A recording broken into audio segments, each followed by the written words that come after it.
মধ্যপ্রাচ্যে উত্তেজনা তুঙ্গে পারমাণবিক অস্ত্র কি কূটনীতিকে ছাড়িয়ে যাচ্ছে? ইরান আর যুক্তরাষ্ট্র দুই চিরবৈরী রাষ্ট্র বসেছে আলোচনার টেবিলে। তবে এই আলোচনার বাইরে রয়েছে এক রহস্য। ঠিক কি নিয়ে কথা বলছে তারা, আর কি লুকোচ্ছে এই কথাবার্তার আড়ালে? ওমানে চলা এই আলোচনাকে নিরেট পারমাণবিক ইস্যু বলে জানিয়েছে ইরান।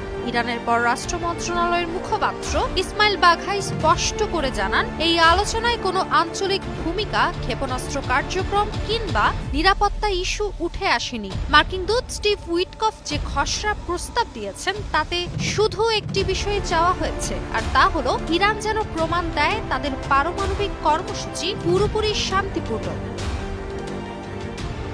তবে আন্তর্জাতিক বিশ্লেষকরা বলছেন এটা যেন শুধুই বরফের ওপর পা রাখা, কারণ অতীতে ঠিক এমন করেই শুরু করেছিল 2015 সালের চুক্তি। এরপরে যুক্তরাষ্ট্রই সেই চুক্তি থেকে একতরফাভাবে সরে গিয়ে ইরানের উপর ফের আরোপ করে নিষেধাজ্ঞা। তাই এবার ইরান খুব সতর্কতার সঙ্গে ডিল করছে পুরো বিষয়টি। এমনকি সরাসরি আলোচনা না করে ওমানের মধ্যস্থতায় আলোচনার সিদ্ধান্ত নেয় ইরান। নাটকীয়ভাবে দুই রুমে বসে ওমানের পররাষ্ট্রমন্ত্রী বাদর আল বুসাইদির মাধ্যমে আলোচনা করেন। বাঘাই জানান, তেহরান আলোচনায় বসেছে কেবল নিষেধাজ্ঞা প্রত্যাহার ও পরমাণু ইস্যু সমাধানের উদ্দেশ্যে। তাদের অবস্থান স্পষ্ট, নতুন কোনো ষড়যন্ত্র নয়। ইরান চায় নিরপেক্ষ আলোচনায় ফিরুক যুক্তরাষ্ট্র। আলোচনার বাইরে কোনো সামরিক বা রাজনৈতিক ইস্যুতে কথা বলবে না দেশটি। এমনকি ইরানি প্রতিনিধিরা জানান, ওমানে যে আলোচনা হচ্ছে তার বাইরে কোনো কথা শুনবে না ইরান।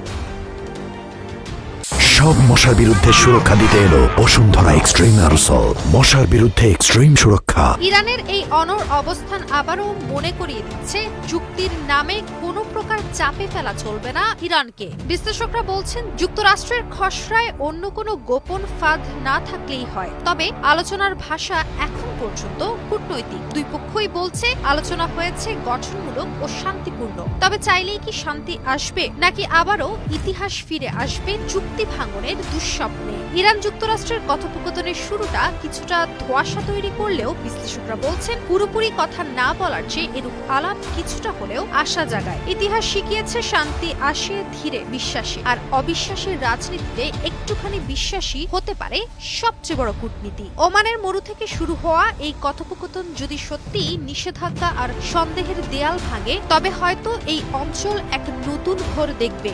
বোমা নয়,